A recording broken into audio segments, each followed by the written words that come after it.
My father was an alcoholic.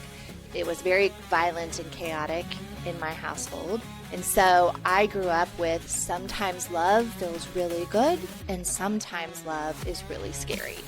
And I cannot trust one way or the other. I'm not sure what I'm going to get.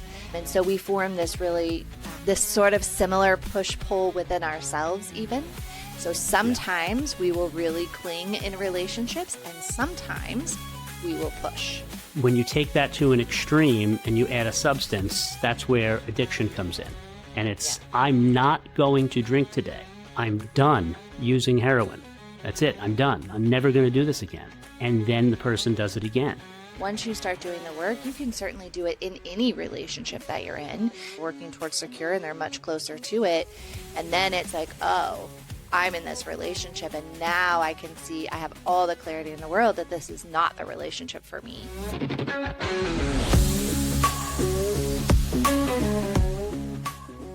Welcome to the Y Intervention Podcast. I am your host, Christopher Doyle, today joined by Shanenn Bryant. Shanenn is a pattern transformation expert who empowers women to break free from limiting behaviors and create extraordinary lives. As founder of Top Self and host of a top 2.5% globally ranked podcast, the Top Self podcast, she uniquely bridges attachment theory with real-world transformation, revealing how conscious seeing leads to conscious being. Drawing from her integrated attachment theory certification and corporate learning and development background, Shanenn shows women how their relationship patterns mirror their professional challenges. Through her work, thousands have transformed their lives by understanding the science behind their stories and reclaiming their personal power. Shanenn, thank you so much for doing this and joining us today. I'm excited to jump into this chat. Yeah, I'm looking forward to it. Thanks for having me. Sure. So I always like to just, when family members are listening and, we're dealing with addiction and addicted loved ones, and given your professional background, I thought we should just jump right into the deep end of the pool and just start talking about attachment theory right out the gate and see what families might be able to identify with. Sure. Yeah. Well, attachment theory is basically, how we attach in relationships, and we will see the one of 4 types of attachment styles show up in typically in our romantic relationships, although our attachment styles can also play out in the workplace as well, because as you know, how we do one thing is how we do everything. So it usually shows up everywhere. So, yeah. But attachment styles, that's something that we usually get from childhood, from the age of 0 to 8. We have probably already formed our attachment style. So secure attachment, that's the one where we all think we want to get to and strive for, is secure attachment.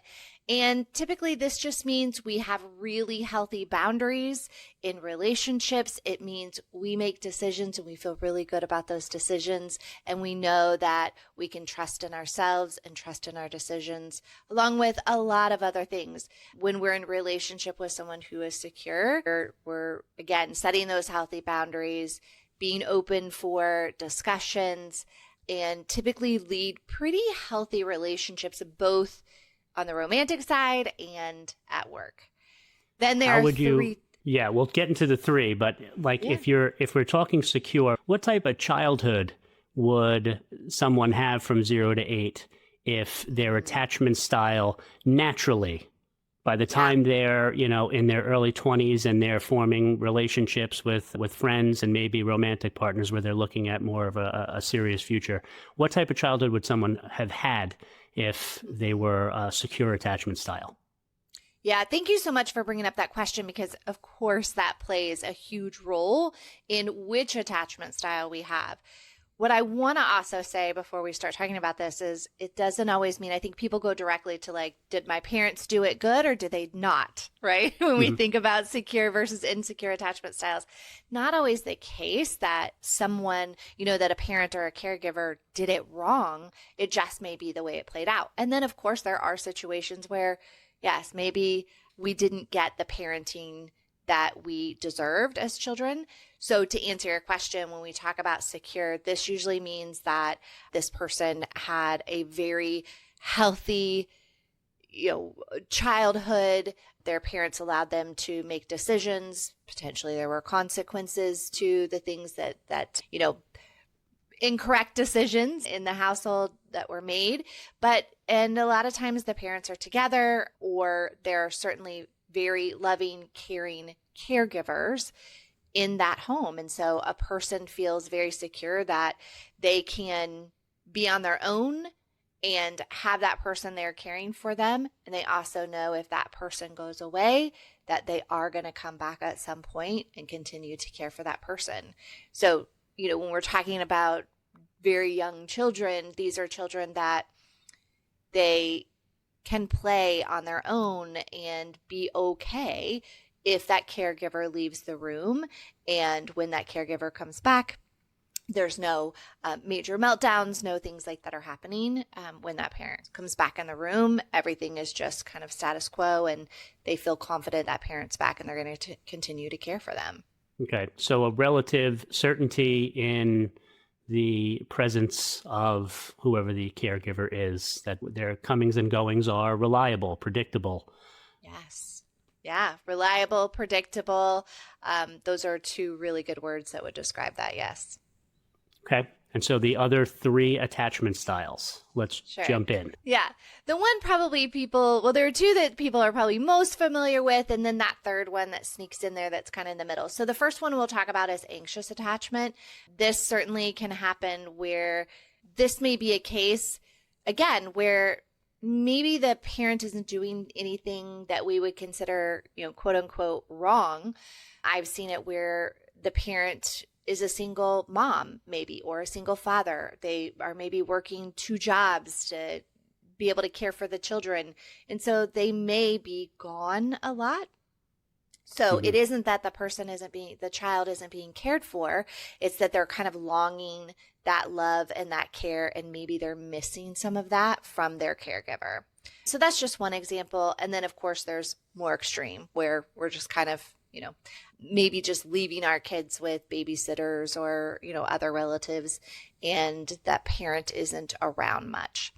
So that's the anxious attachment style. This is really going to show up. You'll see a lot of this at work too. People pleasers at work, if that sounds like you and sounds familiar. These people have little to zero boundaries in their relationship. And then again, that'll bleed over in work. So if you see someone who's constantly like, okay, sure, I'll do that. Yes, happy to take on that project as well. Sure, I'll cover for you, at the expense of their own detriment. Those are typically people pleasers. Those are typically people who may have that anxious attachment style. And so when it comes to relationships, again, going back to no boundaries in relationships. And so if there's someone who is secure, who does have the boundaries, that might look offensive to them. So for example, let's say you're dating someone who is secure and you guys have spent the weekend together, and they say, hey, I've got to go home because I've got some errands to run. I've got things I have to take care of at home. The anxiously attached person may take that offensively, because they would not set that boundary. Like, oh, well, you must not like me as much as I like you, because I would continue to want to hang out with you instead of having to go and take care of those things. I would do that, and I would expect that you would do that if you really cared about me. So these are people that are kind of, I'll do anything for that love and connection. And I would think that they would also think, like, is this person coming back? If they go and say they're going to go run these errands or something, does that mean I'm never going to see them again? Yes. Constantly, that abandonment core wound shows up a lot for people with anxious attachment, 100%. So that's secure and anxious, and then we have avoidant. Yes, we've got avoidant. And unfortunately, typically avoidant people and anxiously attached fall in love. They tend to connect quite often. So the dismissive avoidant, that is someone who potentially and again, we're just doing generalizations here. It doesn't always have to be this case, but often these are children who, maybe that love didn't feel good, didn't feel safe. So whether that's they were, extremely ignored, their opinions and feelings didn't matter. So a lot of times we may have some situations where the parent maybe is not parenting in the way that they should and giving that love and connection to that person. And so then they grow up thinking love is scary. They want love and connection because, of course, it's a basic human need. But once they get it, they tend to shove that away in relationships.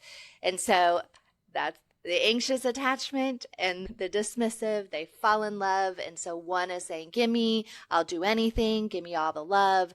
And the dismissive avoidant is pushing them away and saying, I need space. This is too much for me. This is potentially scary. All of this love and attention. So how does that, for the anxious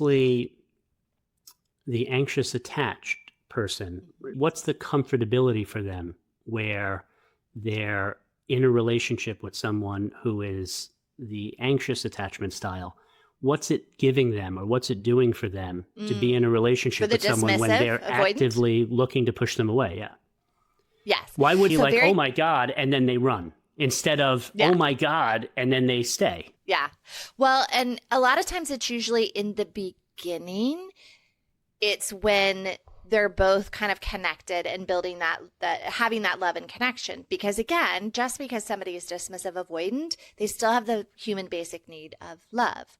They want love. They want the connection.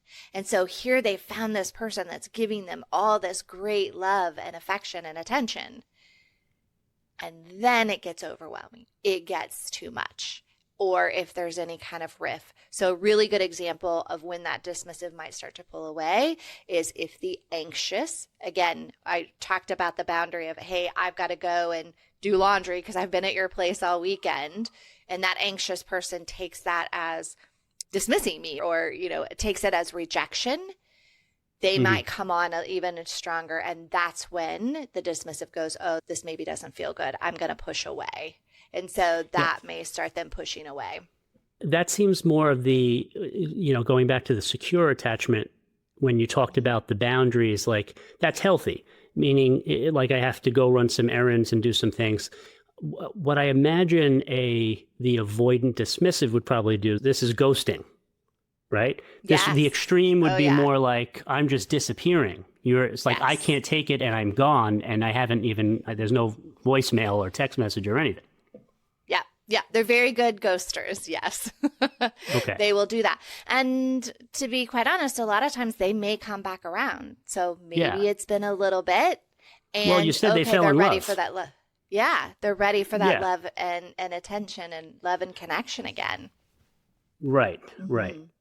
And so the pattern that you're falling in then, the polarity is kind of like the one person is ghosting. The ghosting creates enough space so that they feel okay enough to like take you back on as someone who is anxious. The anxious person is then will take that on because they're looking to get revved up on doing it all to do the people pleasing and everything. So that feels like they're getting their dopamine from like, let's see if I can reel this one back in. Well, it's more of hitting on that abandonment core wound. So when the dismissive ghosts that person, kind of pushes them away, oh my gosh, that triggers all that anxiety of the anxious person. I'm being left. I'm being, this person is leaving me. I've got to do whatever I can. So this really push-pull, you're pushing me away, but now I'm like clinging more and more to, I've got to have this. You're pushing me away. You're leaving me. You're abandoning me. You're hitting on that core wound of abandonment. That's why they will continue to tug and kind of pull for that affection of the dismissive. And so the core wound is the same for both or for everyone? They have similar core wounds, but the abandonment is one big core wound for the anxious, and then dismissive avoidant, they may have their own separate core wounds and some that really stand out. I am defective is their big one. So there's something wrong with me because again, if you go back to the childhood, they were either told to be quiet. They didn't need their opinion. They weren't heard. They were ignored. And so this I am defective is a big one for the dismissive avoidant. Then we've got the one that sits in the middle, the insecure attachment style that we haven't talked about yet, that sits in the middle.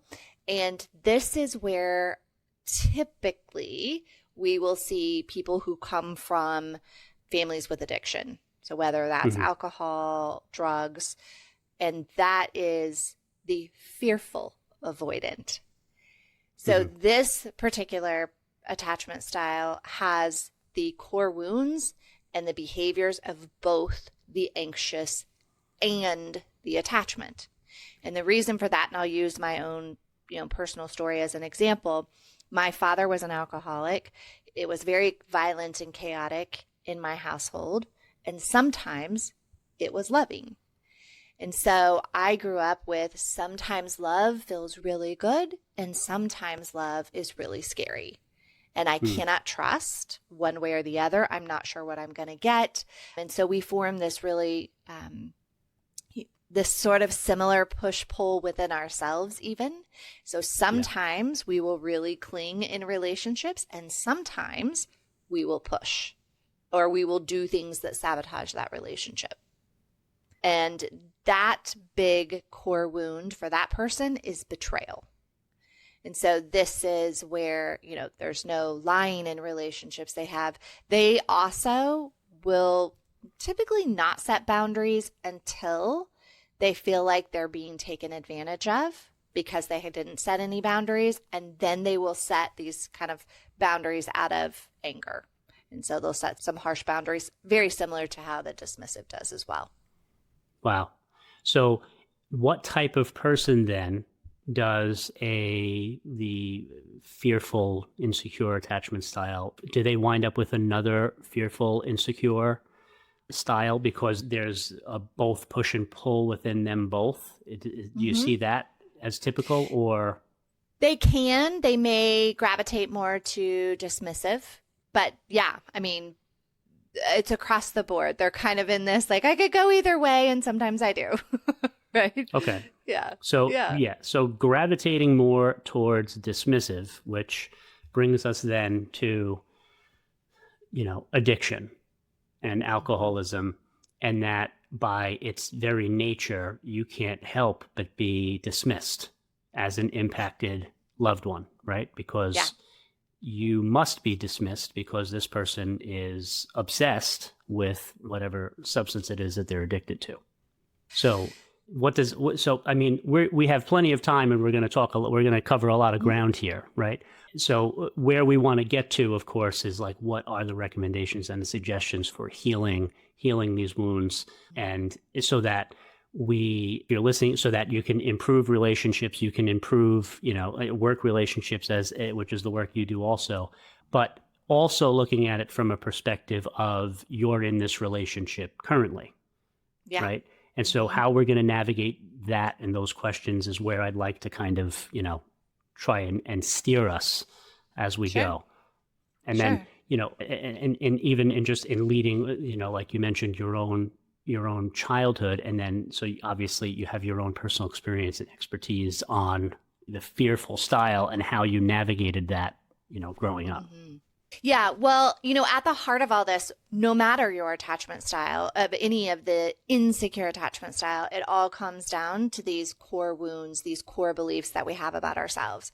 And those are developed at the same time, where we're saying, usually as a child, I don't have the same thought processes and capabilities that I do as an adult to make sense of things going on. So for me, as a child growing up in this, violent, chaotic environment, I don't have the rationale and putting two and two together to go, oh, very sensibly as you do it as an adult, my father has a disease. This has nothing to do with me. When we can't explain it, when we don't understand it, we always make it about us. Like, what is happening? And so in my case, and this is how they're all formed, right? These, I call the 3 imprint elements. So it's repetition plus emotion programs life's commotion. So things that we witness over and over, things that we hear, things that we experience, those are going to shape these beliefs that we have about ourselves. So if I grow up and I think, my gosh, as you mentioned, my dad is abandoning me, basically, is dismissing me because he has this, tie to alcohol. So he's choosing alcohol over his family. Then I grow up thinking, oh, my father doesn't love me. We didn't have a relationship. My parents divorced when I was 12, and he chose alcohol versus having a relationship. And so I kept telling myself, my father doesn't love me. So then as I came into adulthood and started dating, then it was, well, gosh, if my own father doesn't love me, why would anyone else? I must not be worthy of love. Mm-hmm. So then I would get in relationships, either or, because I'm fearful avoidant. I would get in relationships and maybe ruin them because of my jealousy and insecurity and that fear of betrayal and abandonment. Or I would stay too long because of, low self-worth and feeling like I didn't deserve love from someone. And so these beliefs that we start to form, we don't just usually have one story about ourselves, we have many. And those are really what's at the root. And so that is where we have to do some reprogramming the same way that those core wounds and core beliefs got programmed in through repetition plus emotion. Did you find in the relationships that you then landed in that you were repeating some version of, like, in an attempt to heal the core wound that you were, of course, not consciously aware of because you're still young? We're talking late teens, say early 20s, that kind of time frame when you started getting into relationships. Did you kind of, and you'll hear this a lot, it's like different face, but like same relationship, where we land in these relationships where we're just kind of repeating the same thing over and over again, but but with different people. Yeah, of course. And, many things happen. We are going to pick people who have this, who will make those core wounds, those core beliefs that we have, that will keep that going. So if I'm someone who I feel like I'm not worthy, I feel like I don't deserve love, I'm going to find and seek people, not consciously, of course, but subconsciously. I'm going to seek and find those people that are going to keep me exactly in my comfort zone. So my comfort zone, whether I like it or not, is I feel like, I'm not worthy. I don't deserve love. I will find people that make sure that I don't feel worthy and that I feel like I'm not loved.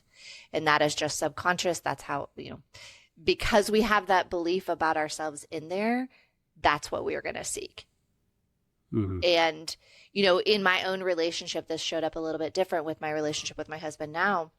We've been together for 15 years, but when we first started dating, this was, one of the first relationships I was in with somebody who was secure. And when it was quiet and like, oh, there's nothing really happening, there's nothing really wrong, I would create chaos. As much as I hated that chaos when I was young and growing up and being all in it and promised myself, I never want to do this, that was my comfort zone. That was my subconscious programming. That's what I knew. So now it's not there. It makes me feel uncomfortable, even though I don't like it. So I would drum up drama and, stir up things to get that chaos going. And I had to really learn, oh, this is it's core wounds. Because sometimes we'll look at it and I'll see people, and some of my clients will say, oh, they're just really boring. It just feels like a really boring relationship. Well, yeah, if you're used to chaos all the time and now you're with somebody who's healthy and secure, it might feel boring. And you might find yourself drumming up some chaos. And a lot of times this is where we will potentially sabotage the relationship in some way. Sometimes that looks like cheating. Sometimes it just looks like starting an argument. Sometimes it looks like I'm going to push that person away. Is there any, like, a specific example of you drumming up a crisis in your early, relationship with your now husband that kind of speaks to this? Oh my gosh. Well, yeah. I mean, my jealousy was through the roof in the very beginning. You know, I always say we've been together for 15 years and the first 8 of them sucked. I mean, they weren't great. And, you know, should he have stayed? I don't know. But I was extremely jealous and insecure in our relationship. And it's something that I had to figure out how to manage and overcome. And it really started with understanding these core wounds and core beliefs that I had.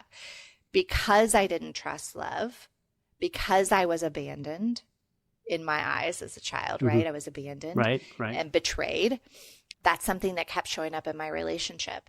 And so, you know, it got very bad to the point where, you know, we couldn't go to dinner, we couldn't go to the movies, we couldn't go out because I was always constantly accusing him of something or being anxious that something was going to happen. He was going to cheat or he was going to leave.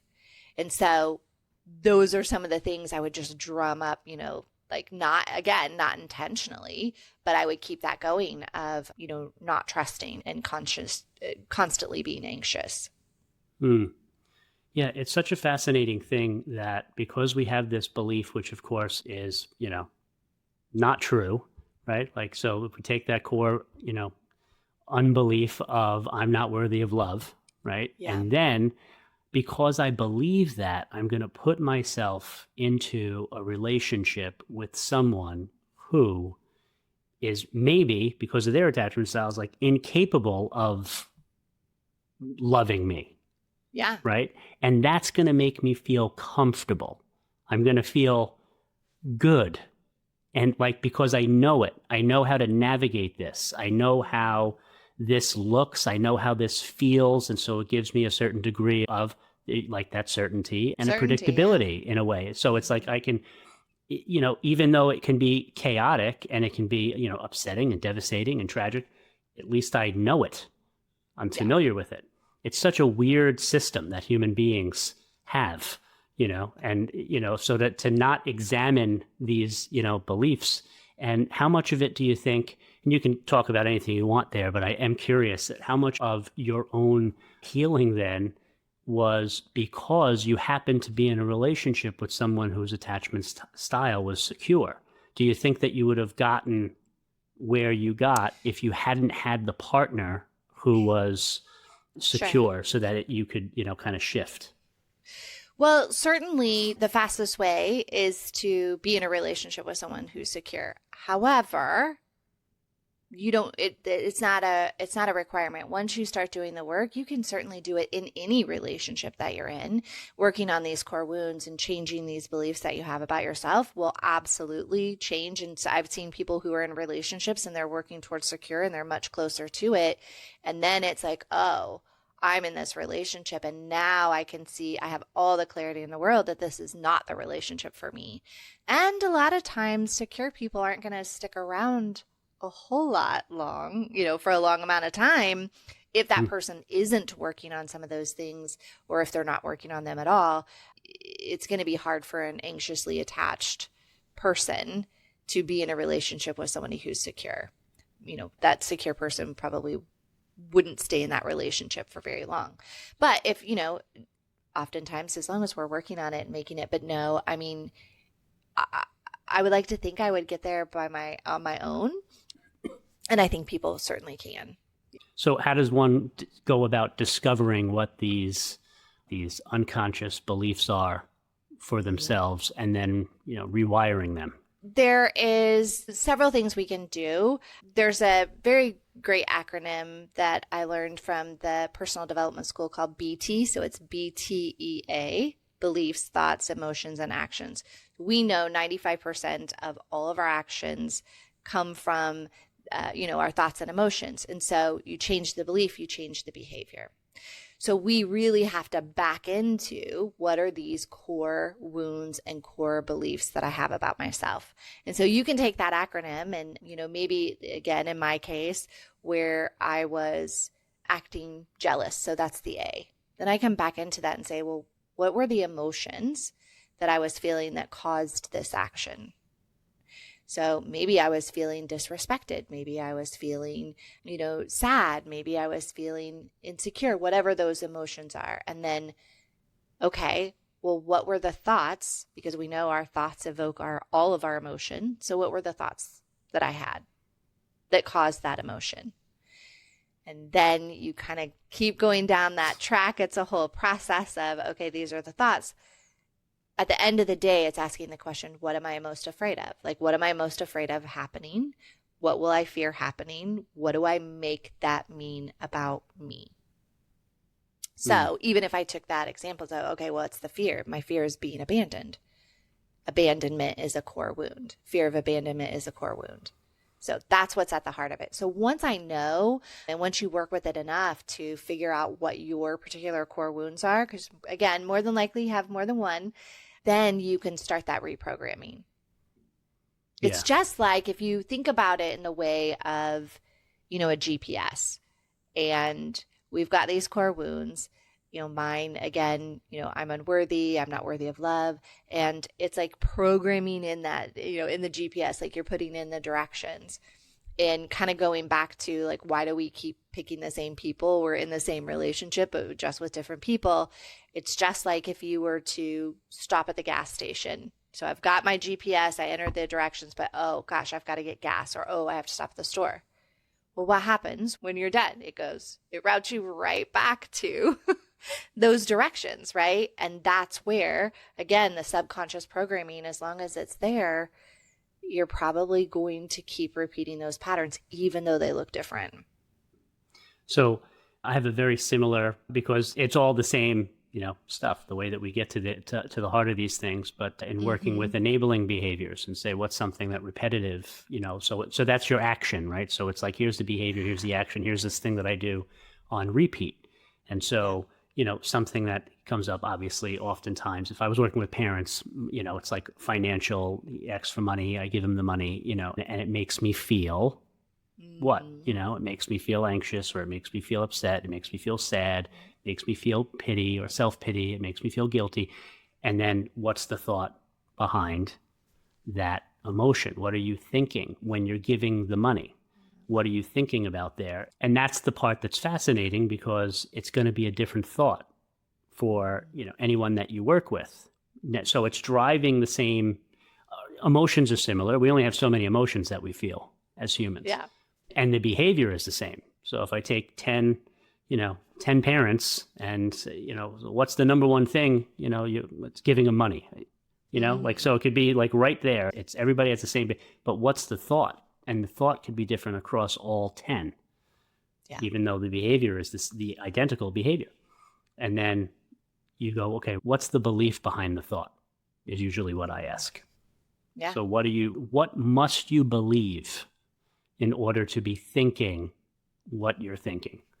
And then you're going to have a belief there. And then the exercise I do is like, well, what if the opposite were true? What if we just reversed it and come up with a more empowering belief that you're going to use as an experiment? And then, of course, that then unwinds the behavior. And that's a very powerful thing as far as addiction goes, because I'm looking to make what's the fastest impact I can make? And if I can change one of your biggest enabling behaviors, one that you're identifying as troublesome for you, right? And you're not going to do it. But the reason you're not going to do it is not because someone just told you, oh, don't do that anymore. That's like the equivalent of saying to an alcoholic, like, don't drink anymore. Don't drink, right? Yeah. So because of all of this stuff that we've discussed so far, it's deep-seated, wounds and attachment style and everything that you've mentioned so far, that if you don't get to the heart of it, it's not like you're just going to switch the behavior. But once you do, then you can begin to make some real headway towards making significant positive changes in your relationship. Yeah, I think one of the best exercises to do is to go through, like, what is my belief about men? What do I believe about women? What do I believe about children? What do I believe about this? I mean, go through the list, because that'll really get you thinking, and you may surprise yourself. Oh, I have that belief there. So then, of course, well, yeah, if, it's like if I believe that I'm shy, well, how am I going to show up at a party or a social event? I'm going to not be the one that's out there, striking up conversations with people. I'm going to be probably somewhere in the corner, hoping that people don't come up to me. So then I'm going to give off that vibe of, hey, don't come talk to me. And then when people don't come talk to me, I'm going to go, see, I'm shy and no one likes me, So yes, if you can go through and just, what do I believe about this? What do I believe about that? Even as a starting exercise, just to get yourself familiar with some of the things that might be there. For most of us, it's maybe been a long time since we opened that junk drawer of our beliefs and kind of dumped it out and go, well, what do I believe? Because oftentimes we develop these in childhood and then we start acting them out in adulthood, in relationships, at work, and we just think that's the way the world is. And when that happens, the world is also proving to us, because that's what we're seeing, that is the way the world is. So then it makes it really hard. And of course, yes, that's what I believe, because that's all I've seen.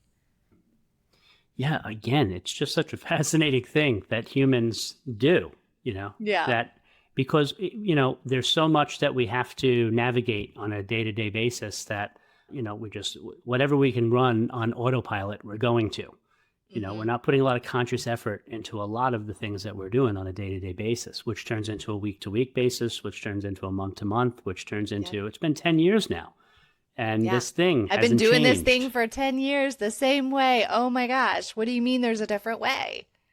Right. And it might not have even occurred to you that there's a different way, And that's the part that's just kind of terrifying, that you think that you're like the situation, again, talking about families with addictions, that it's hopeless. It's helpless. Yeah. And so even, I know that you felt that way, growing up. And then did you feel like, did that carry over into adulthood, the feelings of hopelessness or helplessness? And if so, what did you do about that? What did you get into to address that?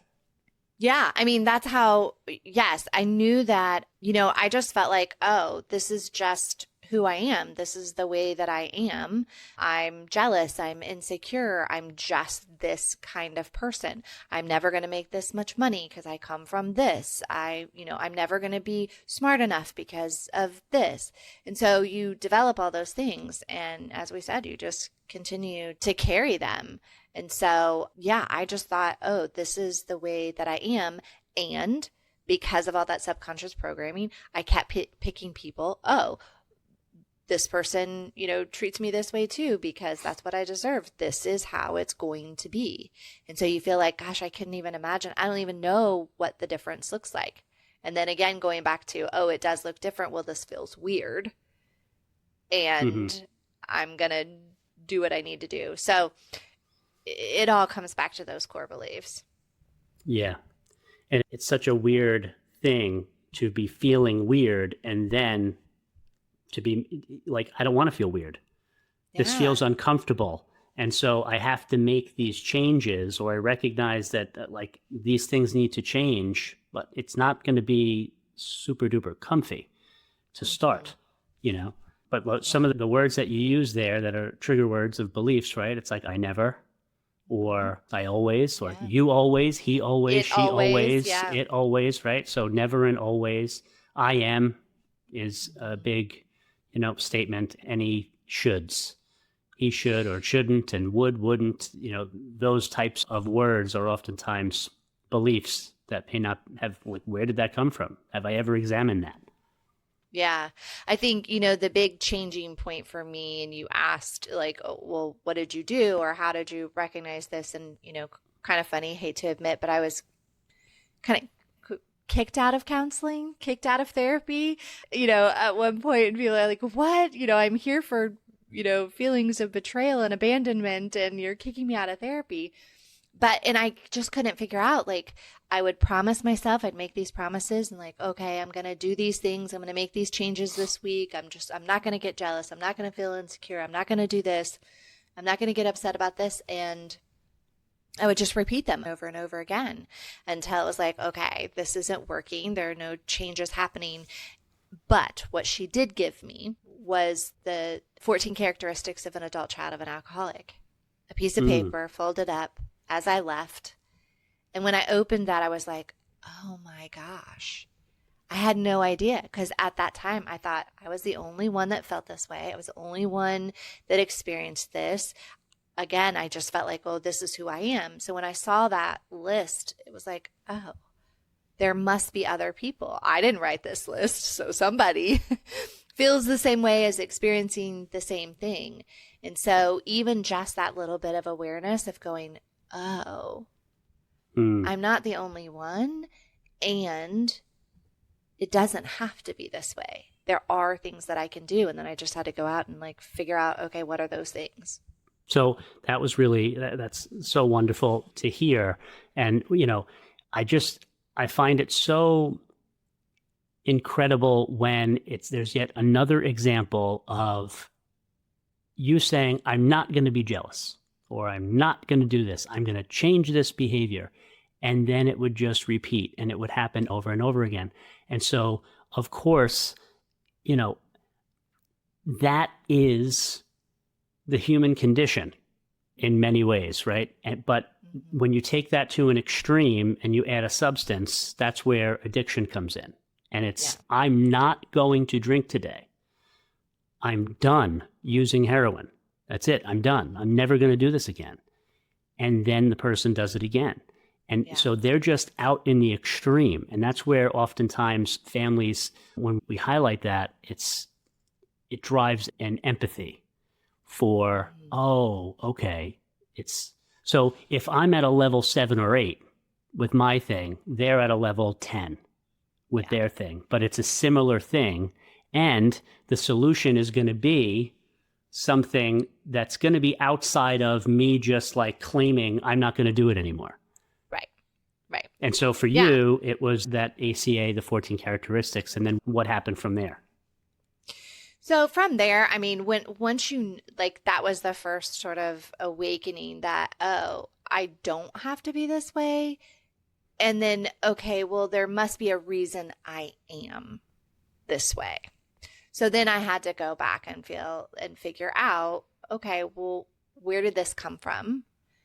And realizing that, yes, I mean, I always knew that coming from that environment, which, with a father of an alcoholic, that it, I probably picked up things, but we do what we do and go, oh, it made me stronger. Or I don't need a dad anyway. He hasn't been around this whole time. And all of that is not true. So it's just really getting that awareness of yourself and like, what habits am I doing that are sabotaging either my relationship or maybe at work? What are the habits, the things that I'm doing over and over again that are showing up? And okay, now I have that habit. How do I back out of that habit? How do I change a habit? And that is done at the subconscious level through changing those beliefs. And so it's having to go to the opposite. And I think you mentioned this earlier. Okay, if I feel like I'm not worthy of love, or I feel like I'm unworthy, then the opposite of that is I am worthy. And so where in my life do I know I'm worthy? Have I shown up as worthy? And again, going through, the same way they were programmed in, repetition plus emotion. So I'm feeling the emotion. I know that this is showing up. I've got to do that. We are programmed as human beings to look for negative initially anyway. And so that adds another layer. I'm going to look for negative. And the more we look for negative, the more negative we're going to find. So you have to get intentional about pointing out like, what is good about you? In what ways are you worthy? In what ways, can you trust yourself? And really being able to spotlight that. And then, we let our reticular activating system of our brain pick that up and keep us, pushing along. The more we see it, the more we, convince.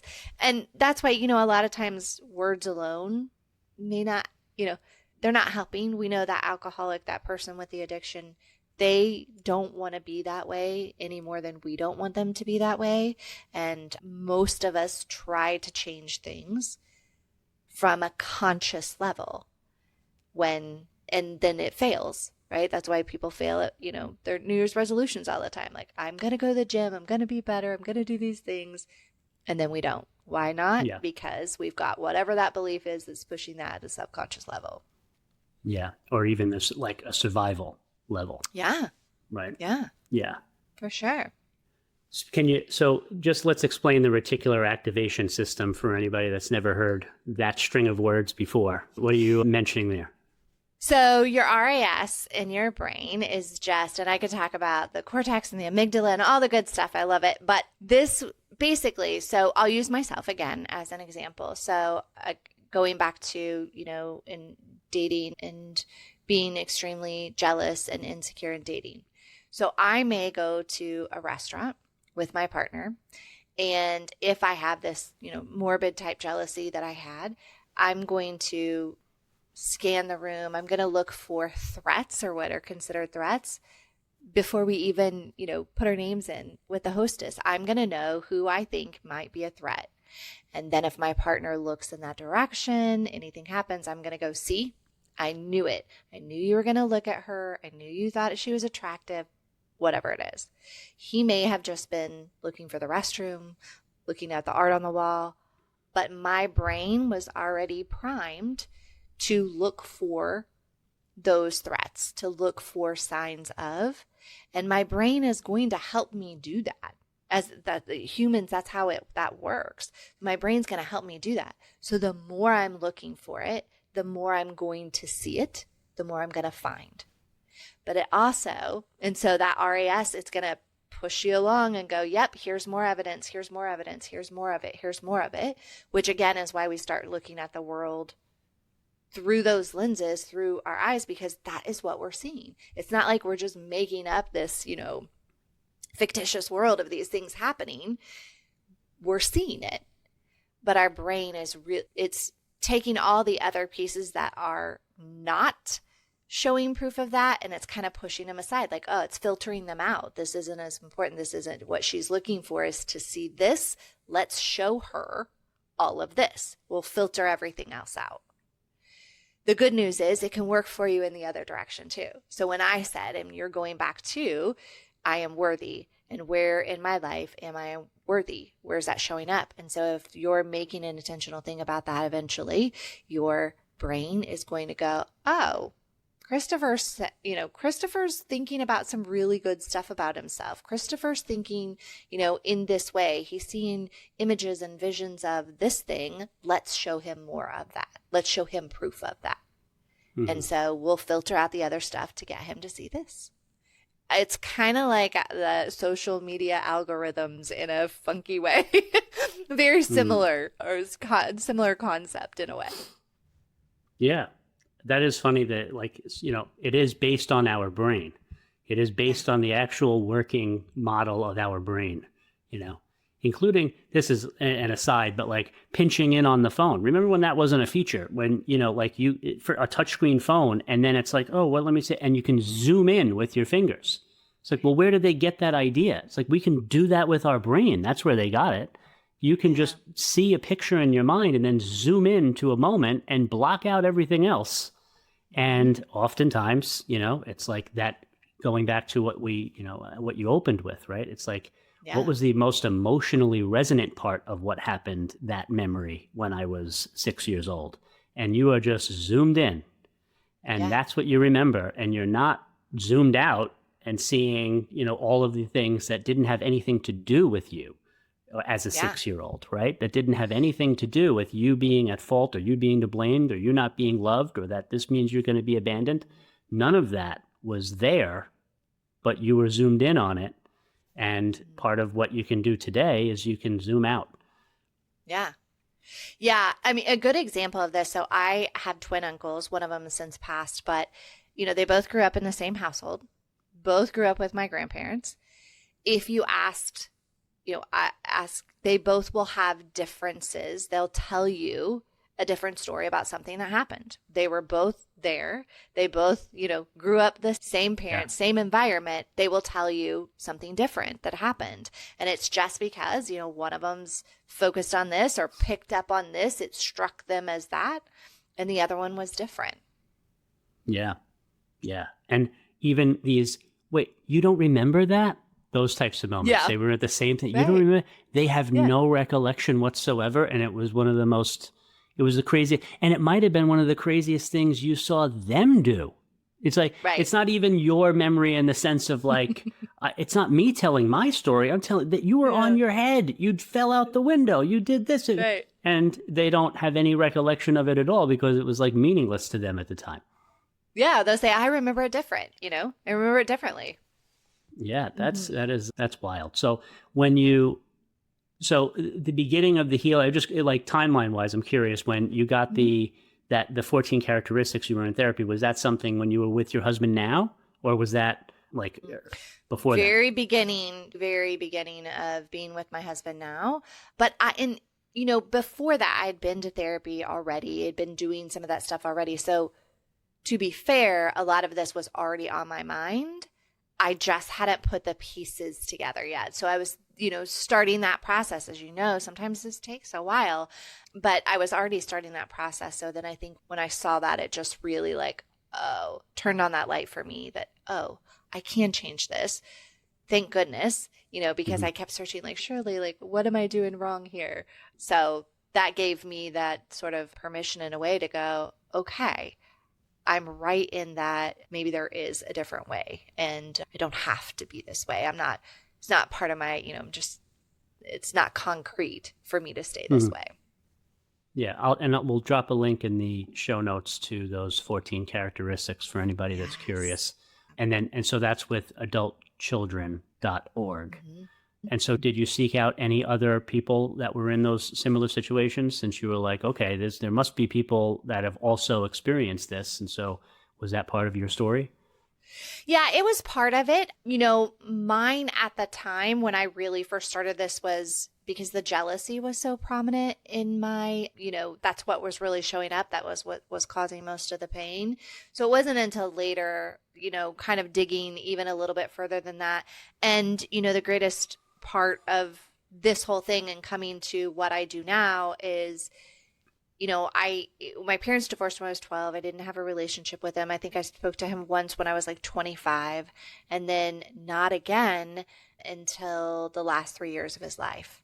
And we, luckily were able to really start to form this bond in a different type. I knew it was never going to look like what I wanted it to be, when I was a kid. And that was part of having to get over that too, of and almost mourn that in a way, as I think a lot of us adult children do, mourn that relationship that we wish we had. I think sometimes we get so stuck on that we don't think, okay, well, it can look different and it can be good too. And so that's what we were able to do. And it ended a beautiful relationship. How did you arrive there, or how did you go about getting to this place where you were, there's schools of thought, and I've seen this kind of more recently, and I don't know what I think about it yet because I haven't really dove into it. But not forgiving. Have you heard of, what I've always learned about forgiveness is that it's not about the other person. I'm forgiving for me, right? So that I can move on, so that I can see it from a different perspective and let go. That doesn't mean forget. That doesn't mean allow the person to continue the behavior. It doesn't mean letting them into my life. It doesn't mean, forgiveness from that perspective. Of course, I wouldn't recommend it if you're defining it as any of the forgiveness with no boundaries. I totally don't. No, I'm not recommending that, or I wouldn't be for it. So how did you arrive at this place where you were able to mend that relationship and have something of a bond? Yeah. That's initially what kept coming up and why I hadn't reached out to him in so long. Of course, my mom and some close friends were pushing me all of the years to have a relationship with my dad. And I was like, why? No, I don't want a relationship with him. He chose alcohol over me. I did the whole thing. I don't need him now. And when I started to work on myself and understand the subconscious programs and understand that it doesn't, with my jealousy, I couldn't want it enough. No one wants to not feel this way more than me, and I still can't do it. Wanted more to not drink alcohol than him. He just still couldn't do it. Right. And so that really, I don't know if it was forgiveness as much as understanding, right? That, I get how it works. And then looking, if you backed up further, okay, well, how was his dad? Was his dad an alcoholic? How did that go? And so just understanding how those things can be passed down. So it was more of getting to that place of understanding. Then came, I think, probably later yeah, of course I'm gonna forgive. It doesn't mean that everybody has to. It doesn't mean that you let anyone push you to do that before you're ready. I think everybody has to be, ready themselves to do it. But,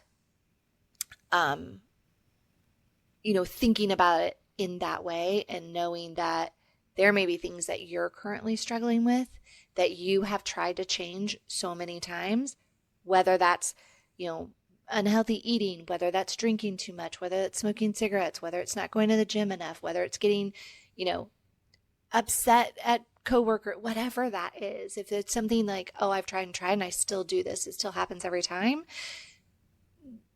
you might look at that and say, gosh, that sounds real familiar. Right? Yeah, we did a whole episode on separation and empathy. And so, and how helpful it is to separate your loved one from their addiction. So we'll talk about how to do that, but then also the empathy, as you just mentioned. Like, so once you separate them, then you can empathize, because going back to even what we said earlier, right? It's like if my thing on a scale of 1 to 10 is like a 7, 8 versus a heroin addiction, for instance, right? And it's like, right. But the similarity there, I can see the struggle, and their struggle is their struggle, and it's got its hooks in them in the same way my thing has its hooks in me. It's just that, there's so many different behaviors and emotional responses that people have that, like you can potentially take with you and continue doing, and lots of people do. Lots of people make it through life without ever doing any of this. Yeah. No self-examination, no anything. This is just it. And they're on reality TV shows. They're getting paid. No, I'm just kidding. But like there's people who they don't necessarily have to take a look at this stuff because it's not life-threatening. Right. And then there's some who it's life-threatening. And so if you don't look at it, you got real problems. Real problems. And the stuff, that is really problematic is the stuff that's progressive. And so what's your progressive journey? Yeah. What's the stuff that continues to get progressively worse? That's the stuff that leads to a life threat. So, like in your circumstances, did you ever feel like this was going to kill you? In a sense, yes, maybe because I knew I was just making unhealthy choices for my life, right? And the stress and the anxiety of worrying constantly, always being on edge. There were times where I'm like, oh my gosh, like I feel like I'm so stressed, I'm so anxious, I'm so worried about this stuff. I can't stop thinking about it. I forever, for many years, I thought I had a heart problem. I thought, oh my gosh, I'm the, 20-year-old or 30-year-old who has a heart problem. No, I was just anxious all the time, and I was completely stressed out, which of course made me have the heart palpitations and, sick at my stomach all the time and headaches and the whole deal. So in that sense, yeah, I mean, physically it was very rough. And I thought, oh my gosh, this is bad, not just even for my relationship, forget about my relationship, but just for me personally and physically. Yeah. And I mean, if you do that for another 10, 15 years. Yeah. Right. Yeah, that's real health effects. That's you do have a heart problem now, Right. That's my mother had a heart attack when she was 22 years old. Oh my gosh. And so when she had the heart attack at 22, the doctor said, "You're someone who keeps everything inside. You bottle everything up, and it's going to kill you." Mm-hmm. So she didn't talk to anybody. She didn't, at 22 years old, she was just completely isolated. She didn't trust anybody. She didn't talk to anybody. Right. And so, I mean, these are real effects, Yeah. So these things are life-threatening. Absolutely. Yeah. My gosh. Well, thank you for the work that you're doing, Christopher.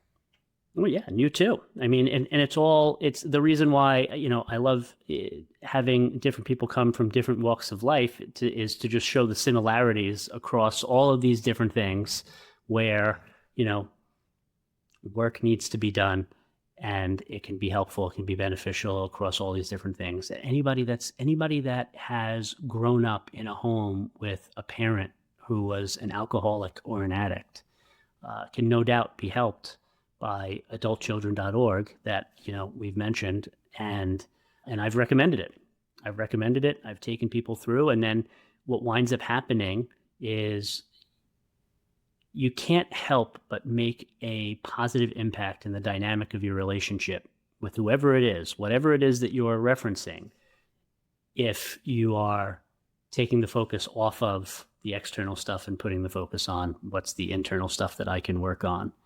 And when you do that, it's going to make a positive impact, even in these extremes, of people around you who might be dealing with addiction. 100%. Absolutely. Yeah. We've got to start with us. We're the only ones we can change. But when we make those changes, it just moves outward. Yeah. So before we close, why don't you just share a little bit about what specifically you help women with, if you were to, summarize it. Yeah. So I help women who are jealous and insecure in their relationships. And so we do this work. I talked a little bit about it, attachment styles and some of the reprogramming, or what we call auto suggestion. And that's what the Top Self podcast is about. So it's all geared towards helping someone. And as I said, most of the clients are those who came from this type of dysfunction. Not all. Certainly they could have had an experience where there was infidelity, in a relationship, or a series of relationships where there was infidelity, but most of them came from some type of dysfunction in their background and some type of addiction that really struggle that I work with. And is there anything that you wish I would have asked or could have asked? Oh, that's such a great question. I nothing that you could have asked. I just again want to stress that I think many people who come from this type of environment just think I'm not good enough for anything better. That could never happen to me. I don't have it in me to make these big changes in my life because I've tried before and it didn't work. And I just want to say, keep going, keep doing other things. I probably had, 4 or 5 therapists and counselor, and I've done all kinds of things before then you really, either find that person or hear that thing that just changes for you and let you know, okay, let me keep putting one foot in front of the other, because your life can be completely different. I think that's a perfect place to stop, where your life can be completely different. I've seen it over and over again. I'm somebody who has experienced it. You're someone who's experienced it. There's so many examples of people who have done that kind of inner work and have improved their relationships and improved their lives. And so thank you so much for coming on, Shanenn. Anybody that wants to find you, they can go to topself.com. They can connect with you there. Any of the socials or anything like that? So Instagram, it's Top Self Coach. Okay. You can find Top me Self there. Coach on Instagram. Perfect. Thank you so much for doing this. I hope everybody got a lot out of it, and talk to you soon.